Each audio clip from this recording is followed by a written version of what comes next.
हाँ जी 8th class ਅੱਜ ਆਪਾਂ ਇਸ ਵੀਡੀਓ ਦੇ ਵਿੱਚ SST ਦਾ chapter minerals and power sources ਦਾ ਪਾਵਰ ਸੋਰਸਿਸ ਬਾਰੇ ਪੜਾਂਗੇ। Power or energy plays a vital role in our lives. Power ਜਾਂ એનર્ਜੀ ਸ਼ਕਤੀ ਜਾਂ ਊਰਜਾ ਸਾਡੇ ਜੀਵਨ ਵਿੱਚ ਇਹਦਾ ਬਹੁਤ ਜ਼ਰੂਰੀ ਰੋਲ ਹੈਗਾ ਵਾ। We also need power for industry, agriculture, transport, communication and defence. ਇਹਦੀ ਸਾਨੂੰ ਜ਼ਰੂਰਤ ਹੁੰਦੀ ਆ। ਕਿੱਥੇ ਕਿੱਥੇ ਜ਼ਰੂਰਤ ਹੁੰਦੀ ਹੈ ਇਹਦੀ?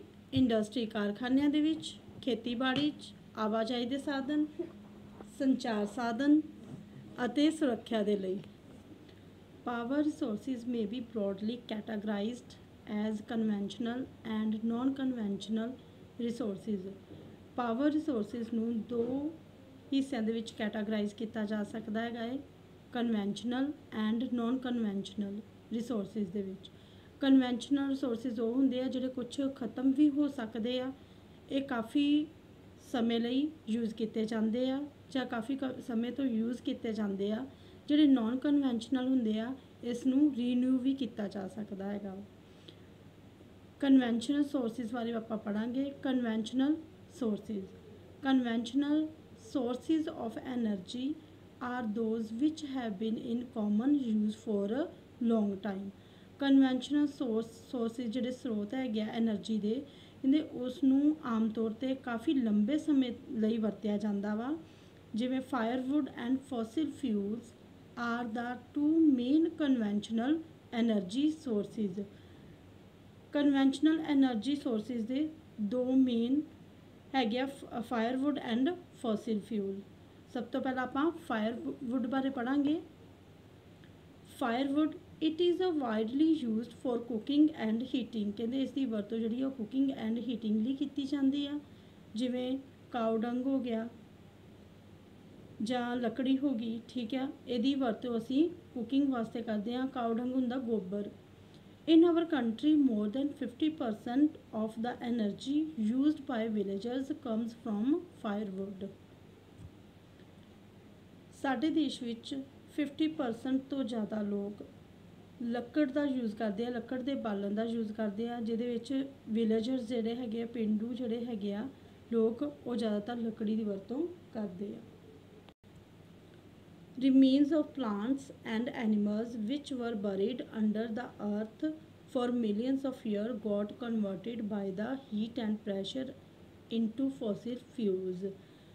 ਜਿਹੜੇ ਡੈਡ ਪਲਾਂਟਸ ਔਰ ਐਨੀਮਲਸ ਹੁੰਦੇ ਆ ਧਰਤੀ ਦੇ ਹੇਠਾਂ ਦੱਬੇ ਜਾਂਦੇ ਆ ਕਾਫੀ ਸਾਲਾਂ ਤੋਂ, ਉਹ ਧਰਤੀ ਦੇ ਹੇਠਾਂ ਦੱਬੇ ਜਾਂਦੇ ਆ। ਜਿਵੇਂ ਡੈਡ ਪਲਾਂਟਸ ਔਰ ਐਨੀਮਲਸ ਉਹ ਕਨਵਰਟ ਹੋ ਜਾਂਦੇ ਆ, ਹੀਟ ਉਹਦੇ ਵਿੱਚ ਕਨਵਰਟ ਹੁੰਦੀ ਆ, ਹੀਟ ਐਂਡ ਪ੍ਰੈਸ਼ਰ ਜਿਹੜੀ ਕਿ ਫੋਸਿਲ ਫਿਊਲ ਬਣਦੀ ਆ। ਮੰਨ ਲਓ ਕਿ ਇਹ ਜਿਹੜੇ ਹੈਗੇ ਆਪਣੇ ਡੈਡ ਪਲਾਂਟਸ ਔਰ ਡੈਡ ਐਨੀਮਲਸ ਜਿਹੜੀ ਆ ਲੇਅਰਸ ਹੈਗੀਆਂ ਧਰਤੀ ਦੇ ਹੇਠਾਂ ਦੱਬੇ ਜਾਂਦੇ ਆ, ਹੀਟ ਔਰ ਪ੍ਰੈਸ਼ਰ ਇਹਦਾ ਬਣਦਾ ਵਾ, ਇਹ ਕਨਵਰਟ ਹੋ ਜਾਂਦੇ ਆ ਫੋਸਿਲ ਫਿਊਲ ਦੇ ਵਿੱਚ। Fossil fuel such as coal, petroleum and natural gas are the main sources of conventional energy. Conventional energy ਦੇ ਮੇਨ ਸੋਰਸਿਸ ਕਿਹੜੇ ਹੈਗੇ ਆ? Coal, petroleum and natural gas. The reserve of these minerals are limited. ਕਹਿੰਦੇ ਇਹ ਜਿਹੜੇ minerals ਹੁੰਦੇ ਆ ਇਹ ਲਿਮਿਟਿਡ ਹੁੰਦੇ ਆ। The rate at which the growing world population is consuming them is far greater than the rate of their formation। ਇਸ ਦਾ ਇਹ ਮਤਲਬ ਹੈਗਾ ਕਿ ਜਿੰਨੀ ਆਪਣੀ ਵਰਲਡ ਪੋਪੂਲੇਸ਼ਨ ਹੈਗੀ ਆ ਬਹੁਤ ਜ਼ਿਆਦਾ ਹੈਗੀ ਆ, ਉਨੇ ਇਹ ਜਿਹੜੇ ਮਿਨਰਲਸ ਹੈਗੇ ਆ ਬਣਦੇ ਨਹੀਂ ਜਿੰਨੀ ਇਹਨਾਂ ਦੀ ਵਰਤੋਂ ਕੀਤੀ ਜਾਂਦੀ ਆ। ਸੋ these are likely to be exhausted soon। ਇਸ ਕਰਕੇ ਇਹ ਜਲਦੀ ਹੀ ਖਤਮ ਹੋ ਜਾਂਦੇ ਆ। Next, coal.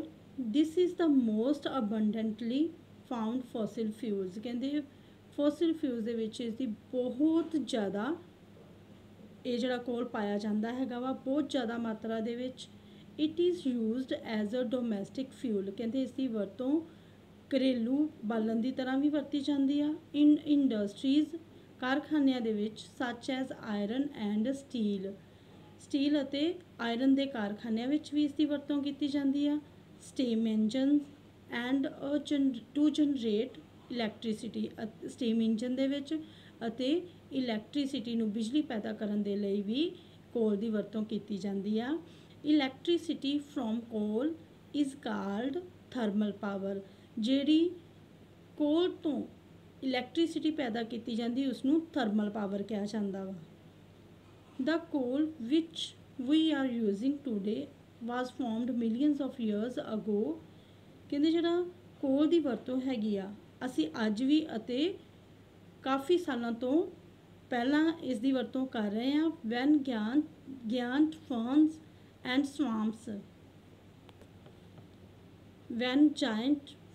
and swamps got buried under the layer of earth। ਕਹਿੰਦੇ ਜਦੋਂ ਫਰਨਸ ਉਹੀ ਹੁੰਦੇ ਆ ਜਿਹੜੇ plants and animals, dead animals ਜਿਹੜੇ ਮਤਲਬ ਧਰਤੀ ਦੇ ਹੇਠਾਂ ਦੱਬੇ ਹੁੰਦੇ ਆ। ਐਂਡ ਸਵਾਮਸ ਦਲਦਲ ਕਿਹਾ ਜਾਂਦਾ ਸਵੈਮਸ ਨੂੰ। ਇਹ ਧਰਤੀ ਦੀਆਂ ਲੇਅਰਸ ਦੇ ਹੇਠਾਂ ਦੱਬੇ ਹੁੰਦੇ ਆ। Coal is therefore referred to as buried sunshine. Coal ਜਿਹੜਾ ਉਹ ਧਰਤੀ ਦੇ ਹੇਠਾਂ ਦੱਬਿਆ ਹੋਣ ਕਰਕੇ ਇਸ ਕਰਕੇ ਇਸ ਨੂੰ ਬਰੀਡ ਸਨਸ਼ਾਈਨ ਕਿਹਾ ਜਾਂਦਾ ਵਾ। The leading coal producers of the world are China, USA, Germany, Russia, South Africa and France। ਜਿਹੜੇ ਇਹਦੇ ਕੋਲ ਦੇ ਪ੍ਰੋਡਿਊਸਰ ਹੈਗੇ ਪੂਰੇ ਸੰਸਾਰ ਦੇ ਵਿੱਚ ਉਹ ਕਿਹੜੇ ਕਿਹੜੇ ਦੇਸ਼ ਹੈਗੇ ਆ? China, USA, Germany, Russia, South Africa and France. The coal producing area of India. India ਦੇ ਵਿੱਚ ਜਿਹੜਾ ਕੋਲ ਪ੍ਰੋਡਿਊਸ ਕੀਤਾ ਜਾਂਦਾ ਵਾ are Raniganj, Jharia, Dhanbad and Bokaro in Jharkhand. ਹਾਂਜੀ ਬੇਟਾ, ਆਪਣੇ ਭਾਰਤ ਦੇ ਵਿੱਚ ਕੋਲਾ ਪੈਦਾ ਕਰਨ ਵਾਲੇ ਖੇਤਰ ਰਾਨੀਗੰਜ, ਝਾਰੀਆ, ਧਨਬਾਦ ਅਤੇ ਬੋਕਾਰੋ ਜਿਹੜਾ ਕਿ ਝਾਰਖੰਡ ਦੇ ਵਿੱਚ ਹੈਗਾ ਵਾ। ਹਾਂਜੀ ਬੇਟਾ, ਨੈਕਸਟ ਆਪਾਂ ਪੜਾਂਗੇ petroleum. The petrol that keeps your car running as well as the oil that keeps your cycle from squeaking। ਜਿਵੇਂ ਕਿ ਕਹਿੰਦੇ ਜਿਹੜੀ ਤੁਹਾਡੀ ਕਾਰ ਆ ਆਇਲ 'ਤੇ ਚੱਲਦੀ ਆ, ਇਸੇ ਤਰ੍ਹਾਂ ਜਿਹੜੀ ਤੁਹਾਡੀ ਸਾਈਕਲ ਆ ਜਦੋਂ ਤੁਹਾਡੀ ਸਾਈਕਲ ਦੀ ਜਿਹੜੀ ਆਵਾਜ਼ ਚੂੰ ਚੂੰ ਦੀ ਆਵਾਜ਼ ਕਰਨ ਲੱਗ ਜਾਂਦੀ ਆ। both begin as a thick black liquid called petroleum। ਤਦ ਆਪਾਂ ਇਹਨੂੰ ਮਤਲਬ ਆਇਲ ਲਗਾਉਂਦੇ ਆ ਅਤੇ ਉਹ ਜਿਹੜੀ ਚੂੰ ਚੂੰ ਦੀ ਆਵਾਜ਼ ਜਿਹੜੀ ਕਰਨੀ ਉਹ ਬੰਦ ਹੋ ਜਾਂਦੀ ਆ ਅਤੇ ਜਿਹੜੀ ਕਾਰ ਆ ਉਹ ਕਾਹਦੇ 'ਤੇ ਚੱਲਦੀ ਆ? ਪੈਟਰੋਲ 'ਤੇ ਚੱਲਦੀ ਹੈਗੀ ਆ। It is found between the layers of rocks. ਕਹਿੰਦੇ ਕਿੱਥੇ ਪਾਇਆ ਜਾਂਦਾ ਵਾ? ਰੌਕਸ ਦੀਆਂ ਲੇਅਰਸ ਦੇ ਵਿੱਚ ਪਾਇਆ ਜਾਂਦਾ ਹੈਗਾ। And is drilling from oil fields ਲੋਕੇਟਿਡ in offshore and coastal areas. ਕਹਿੰਦੇ ਇਹ ਜਿਹੜੀਆਂ ਰੌਕਸ ਦੀਆਂ ਲੇਅਰਸ 'ਤੇ ਪਾਇਆ ਜਾਂਦਾ ਅਤੇ ਉਸਨੂੰ ਡਰਿਲ ਕਰਕੇ ਆਪਾਂ ਡਰਿਲ ਮਸ਼ੀਨ ਦੇ ਨਾਲ ਉਸਨੂੰ ਜਿਹੜਾ ਆਇਲ ਆ ਇਹਨੂੰ ਕੱਢਿਆ ਜਾਂਦਾ ਵਾ। ਜਿਹੜਾ ਇਹ ਆਇਲ ਆ ਕਿੱਥੇ ਕਿੱਥੇ ਪਾਇਆ ਜਾਂਦਾ ਵਾ? ਆਫਸ਼ੋਰ 'ਚ ਐਂਡ ਕੋਸਟਲ ਏਰੀਆਜ਼ ਦੇ ਵਿੱਚ। ਆਫਸ਼ੋਰ ਹੁੰਦਾ ਜਿਹੜਾ ਸਮੁੰਦਰ ਦੇ ਵਿੱਚ ਜਦੋਂ ਅਸੀਂ ਆਇਲ ਨੂੰ ਕੱਢਦੇ ਹੈਗੇ ਆ ਉਹਨੂੰ ਆਫਸ਼ੋਰ ਏਰੀਆ ਕਿਹਾ ਜਾਂਦਾ ਵਾ। ਔਰ ਕੋਸਟਲ ਏਰੀਆ ਉਹ ਹੁੰਦਾ ਜਿਹੜਾ ਸਮੁੰਦਰੀ ਕੰਢਾ ਹੋਵੇ, ਸਮੁੰਦਰੀ ਤੱਟ। This is then sent to refineries. ਅਤੇ ਬਾਅਦ ਵਿੱਚ ਇਸ ਨੂੰ ਰਿਫਾਈਨਰੀ ਕਰਨ ਦੇ ਲਈ ਭੇਜਿਆ ਜਾਂਦਾ ਵਾ, ਸਾਫ਼ ਕਰਨ ਲਈ। ਵਿਚ ਪ੍ਰੋਸੈਸ ਦਾ ਕਰੂਡ ਆਇਲ, ਜਿਹੜਾ ਕਰੂਡ ਯਾਨੀ ਕਿ ਗੰਦਾ ਆਇਲ ਹੁੰਦਾ ਵਾ, ਇਸ ਨੂੰ ਸਾਫ਼ ਕਰਨ ਦੇ ਲਈ ਰਿਫਾਈਨਰੀਜ਼ ਦੇ ਵਿੱਚ ਭੇਜਿਆ ਜਾਂਦਾ ਵਾ। And produce a variety of products like diesel, petrol, kerosene, wax, plastics and lubricants।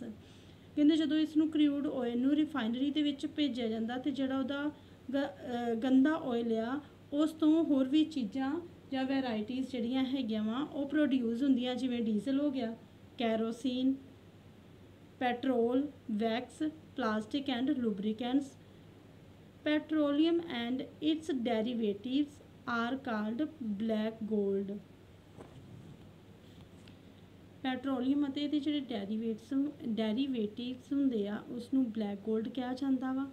As they are very valuable, ਜਿਹੜੇ ਕਿ ਬਹੁਤ ਹੀ ਕੀਮਤੀ ਹੁੰਦੇ ਆ। ਇਹਨਾਂ ਦੀ ਕੀਮਤ ਬਹੁਤ ਜ਼ਿਆਦਾ ਹੁੰਦੀ ਹੈ, ਡਿਮਾਂਡ ਹੋਣ ਦੇ ਕਰਕੇ ਇਹਨਾਂ ਦੀ ਜਿਹੜੀ ਕੀਮਤ ਆ ਉਹ ਵੀ ਬਹੁਤ ਜ਼ਿਆਦਾ ਹੁੰਦੀ ਆ। ਹਾਂਜੀ ਬੇਟਾ, ਇੱਕ ਵਾਰੀ ਫਿਰ ਮੈਂ ਤੁਹਾਨੂੰ ਸਮਝਾ ਦਿੰਦੀ ਹਾਂ कि जिहड़ा कच्चा तेल हुंदा क्रूड ऑयल हुंदा वा कच्चा तेल उसनूं सोध करन दे लई रिफाइनरीज़ दे विच भेजिया जांदा वा जिहदे तो प्रोड्यूस हुंदा वा diesel petrol kerosene wax plastic and lubricants ਅਤੇ ਪੈਟਰੋਲੀਅਮ ਤੇ ਜਿਹੜੇ ਇਹਦੇ ਡੈਰੀਵੇਟਿਵਸ ਆ ਉਹਨੂੰ ਬਲੈਕ ਗੋਲਡ ਕਿਹਾ ਜਾਂਦਾ ਜਿਨ੍ਹਾਂ ਦੀ ਕੀਮਤ ਬਹੁਤ ਜ਼ਿਆਦਾ ਹੁੰਦੀ। ਕੀਮਤ ਕਿਉਂ ਜ਼ਿਆਦਾ ਹੁੰਦੀ ਆ ਕਿਉਂਕਿ ਇਹਦੀ ਡਿਮਾਂਡ ਬਹੁਤ ਜ਼ਿਆਦਾ ਹੁੰਦੀ ਆ। The chief petroleum producing countries are ਜਿੱਥੇ ਜਿੱਥੇ ਪ੍ਰੋਡਿਊਸ ਕੀਤਾ ਜਾਂਦਾ ਉਹਨਾਂ ਦੇਸ਼ਾਂ ਦੇ ਨਾਮ ਹੈਗੇ ਆ Iran Iraq Saudi Arabia and Qatar. The other major producers are USA, Russia, Venezuela and Algeria। The leading producers in India ਅਤੇ ਭਾਰਤ ਦੇ ਵਿੱਚ ਕਿੱਥੇ ਕਿੱਥੇ ਪ੍ਰੋਡਿਊਸ ਕੀਤਾ ਜਾਂਦਾ ਵਾ petrol are Digboi in Assam, Bombay High in Mumbai and the deltas of Krishna and Godavari rivers। ਇਹ ਜਿਹੜੇ ਇੰਡੀਆ ਦੇ ਵਿੱਚ ਪਾਏ ਜਾਣ ਵਾਲੇ ਜਿਹੜੇ ਖੇਤਰ ਹੈਗੇ ਪੈਟਰੋਲੀਅਮ ਪਾਏ ਜਾਣ ਵਾਲੇ ਖੇਤਰ ਹੈਗੇ ਆ ਇਹ ਨਹੀਂ ਕਿ ਇੰਡੀਆ ਦੇ ਵਿੱਚ ਪ੍ਰੋਡਿਊਸ ਨਹੀਂ ਕੀਤਾ ਜਾਂਦਾ ਪਰ ਡਿਮਾਂਡ ਜ਼ਿਆਦਾ ਹੋਣ ਕਰਕੇ ਸਾਨੂੰ ਬਾਹਰਲੇ ਦੇਸ਼ਾਂ ਤੋਂ ਜਿਹੜਾ ਇਹ ਚੀਜ਼ਾਂ ਵਾ ਮੰਗਵਾਈਆਂ ਜਾਂਦੀਆਂ ਹੈਗੀਆਂ ਵਾ। ਹਾਂਜੀ ਬੇਟਾ ਆ ਬਾਕਸ ਦੇਖੋ ਇਹਦੇ ਵਿੱਚ ਪੈਟਰੋਲੀਅਮ ਦੀ ਉਤਪਤੀ ਕਿਵੇਂ ਹੋਈ ਹੈ ਜਿਹੜਾ ਵਰਡ ਆ ਕਿਵੇਂ ਉਤਪਿਤ ਹੋਇਆ। The word petroleum is derived from Latin words ਕਹਿੰਦੇ ਲੈਟਿਨ ਸ਼ਬਦਾਂ ਤੋਂ ਹੋਇਆ ਜਿੱਦਾਂ ਪੈਟਰਾ ਮੀਨਿੰਗ ਰੋਕ ਚਟਾਨ ਓਲੀਅਮ ਮੀਨਿੰਗ ਆਇਲ ਯਾਨੀ ਕਿ ਕੀ ਬਣ ਗਿਆ ਪੈਟਰੋਲੀਅਮ। ਸੋ ਪੈਟਰੋਲੀਅਮ ਮੀਨਸ ਰੋਕ ਆਇਲ। ਸੋ ਬੇਟਾ ਇਹ ਆਪਣਾ ਅੱਜ ਦੇ ਇਸ ਪਾਰਟ ਦੇ ਵਿੱਚ ਆਪਾਂ ਕੀਤਾ ਵਾ ਪਾਵਰ ਸੋਰਸਿਸ ਦਾ ਫੋਸਿਲ ਫਿਊਲ ਕੋਲ ਫਾਇਰਵੁੱਡ ਐਂਡ ਪੈਟਰੋਲੀਅਮ। ਬਾਕੀ ਦਾ ਜਿਹੜਾ ਆਪਾਂ ਚੈਪਟਰ ਆ ਉਹ ਨੈਕਸਟ ਵੀਡੀਓ ਦੇ ਵਿੱਚ ਕਰਾਂਗੇ।